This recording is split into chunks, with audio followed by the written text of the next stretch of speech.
So, this happened about 2 years ago, and I still think about it way more than I probably should. For context, I live in a pretty quiet part of the Midwest. I was 27 at the time, working a job I didn't love but tolerated because it paid the bills. I had just gotten out of a long-term relationship, so my social life was a bit of a mess. To top it off, I was renting this small, older house that had definitely seen better days. It wasn't creepy or anything, just a little rundown, with that weird mix of outdated charm and sketchy plumbing. Anyway, one of my favorite things to do back then was just hop in my car and drive. It helped me clear my head. I'd pick a direction and just go until I felt like turning around. Sometimes I'd discover these hidden gems, like diners that hadn't changed since the 70s or random flea markets in the middle of nowhere. That's how this whole story started. It was a Saturday, and I had no plans, so I grabbed a coffee, jumped in my car, and decided to head south. The weather was perfect, sunny, just warm enough for the windows to be down. About an hour into the drive, I saw this handmade sign by the side of the road that said, "Estate Sale," with an arrow pointing down a gravel side street. Now, I don't know what it is about estate sales, but they've always intrigued me. It's like stepping into someone's life for a second and seeing all the little things that made up their world. So, I turned down the road and followed the signs until I pulled up to this old farmhouse. There were a few other cars parked on the grass, and the house itself looked, well, let's just say it had character. The shutters were hanging on by a thread, and the paint was peeling in a way that made it look more haunted than rustic. Still, there was a weird charm to it. Inside, it was your typical estate sale setup: mismatched furniture, boxes of dishes, stacks of faded books. The air smelled like mothballs and dust, and there was an older lady at the entrance handing out price sheets. I wandered around for a bit, not really planning to buy anything, but then I saw it.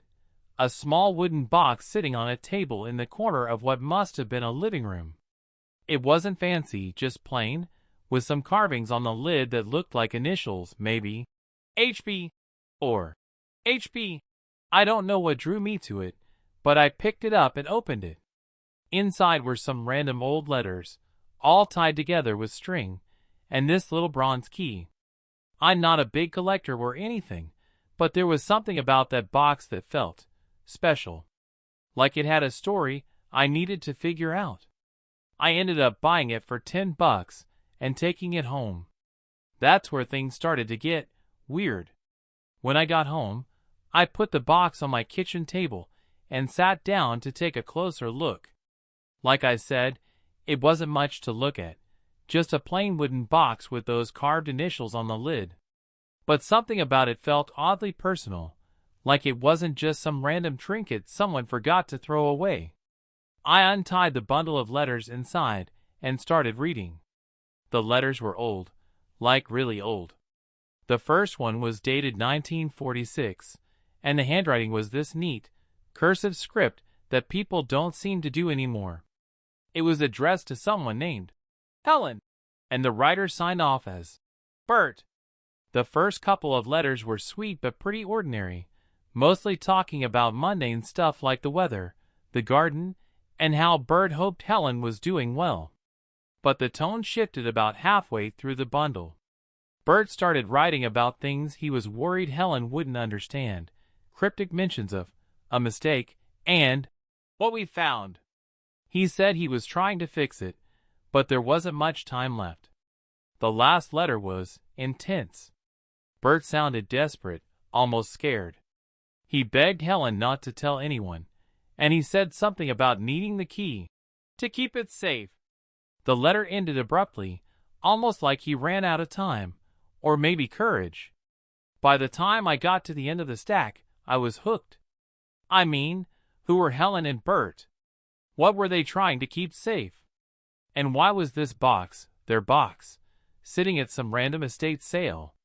I had a million questions and no real answers. The key was small, about the size of a modern locker key, but it was heavier than I expected. It looked like it belonged to an old lock, maybe for a diary or a jewelry box. My first thought was that the key must have gone to something else in the estate sale, but when I looked through the box again, I noticed something I hadn't before. The inside of the lid had a faint engraving, almost worn away with time. It said, Unit 27, Prescott Storage. Now, this is where I probably should have stopped. I mean, if this were someone else's story, I'd be screaming at them to leave it alone, that it's none of their business. But there was this pull I couldn't explain. I felt like I owed it to Bert, or maybe Helen, to find out what was in that storage unit. Besides, the idea of a storage unit left unopened for decades? That's the kind of mystery you don't walk away from. So, I did the obvious thing. I Googled Prescott Storage, and after some digging, I found out it was this old facility about 30 miles away. It looked like it hadn't been updated since the 70s, which made sense if Bert and Helen were the last people to use it. The place was still operational, but barely. It had that kind of forgotten by time vibe, with faded signs and a gravel parking lot. The next day, I drove out there with the key. The office was empty except for a guy who looked like he'd been working there since Nixon was in office. I told him I had a key for Unit 27, and to my surprise, he didn't even question it. He just shrugged, flipped through an ancient binder, and said, Haven't had anyone rent that one in decades. Must have been pre-computer records. Then he handed me a flashlight and told me to have it. When I got to the unit, my heart was pounding. The door was one of those old roll-up kinds, and the padlock was so rusty I wasn't even sure the key would work. But it did. The lock clicked open, and I slid the door up with a loud, metallic groan. Inside was a time capsule, basically. There were dusty old crates, a few pieces of furniture covered in sheets, and what looked like an antique steamer trunk. It smelled like mildew and aged wood, but nothing about it screamed dangerous or mysterious. Still, I couldn't shake this feeling like I was stepping into someone's life in a way I wasn't supposed to. I started with the steamer trunk. It took some effort to pry it open, but when I did, I was met with a neatly folded stack of newspapers. They were all dated from 1946, the same year as the letters, and they all had headlines about a local mining accident. Apparently, a collapse had trapped a handful of miners underground for days. Most of them didn't make it out. There was something strange about the way the articles were written, though. They mentioned unusual circumstances and how authorities were still investigating. One paper even had a quote from a miner who survived saying, "What we saw down there, you wouldn't believe me if I told you." I felt a chill run down my spine. What the hell had these miners found? And why did Bert think it was connected to Helen and the key? Then I noticed something else in the trunk, a leather-bound journal. The pages were yellowed and brittle, but the writing inside was still legible. It belonged to Bert. I sat down right there in that musty storage unit and started flipping through Bert's journal. The first half read like a mix of a work diary and personal musings. Bert had been a foreman at the mine, and it was clear he took a lot of pride in his job. He wrote about his co-workers, the machinery, and even a stray dog that used to hang around the site. But as I got further in, the tone of the journal shifted, much like the letters had. Bert started describing strange occurrences at the mine. Workers had been hearing noises, deep, guttural sounds coming from parts of the mine that had been sealed off for decades. Equipment would break without explanation, and lights would flicker even though they'd just been serviced. At first, Bert dismissed it all as bad luck, maybe nerves. But then he wrote about the day the collapse happened. He'd been in a meeting above ground when it all went down, so he wasn't in the mine itself. But the survivors, what few there were, told him things that didn't make any sense. They spoke about finding an old, hidden shaft while expanding one of the tunnels. The shaft wasn't on any of the maps, and it looked like it had been deliberately sealed off a long time ago. But curiosity got the better of them, and they broke through. What they found inside, according to Bert, wasn't gold or coal.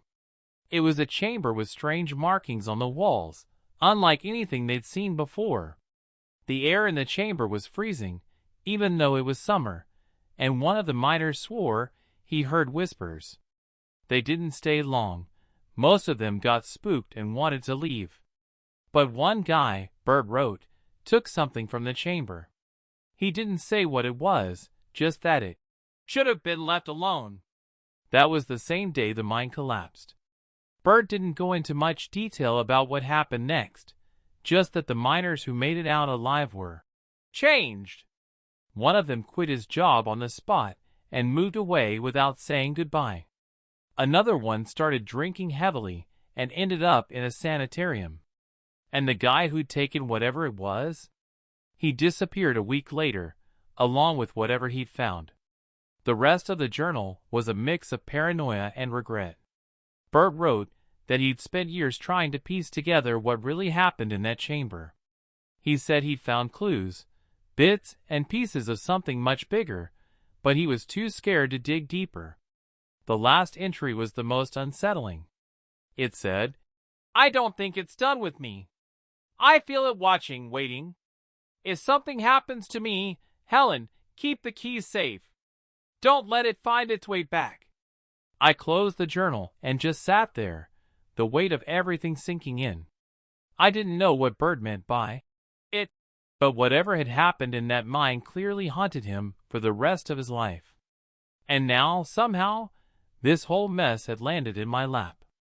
I looked around the storage unit, suddenly feeling very exposed.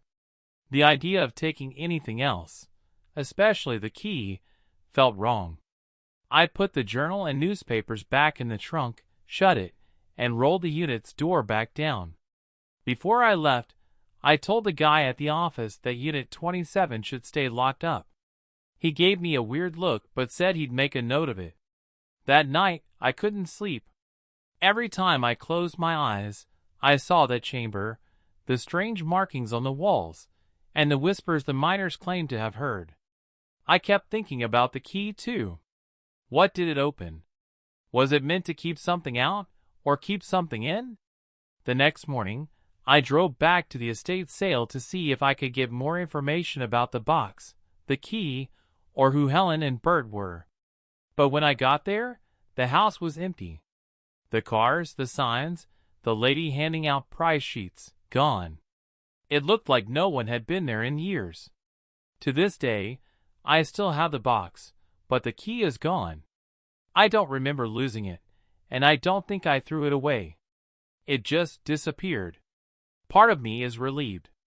Whatever Bert was trying to protect, I don't want to be part of it anymore.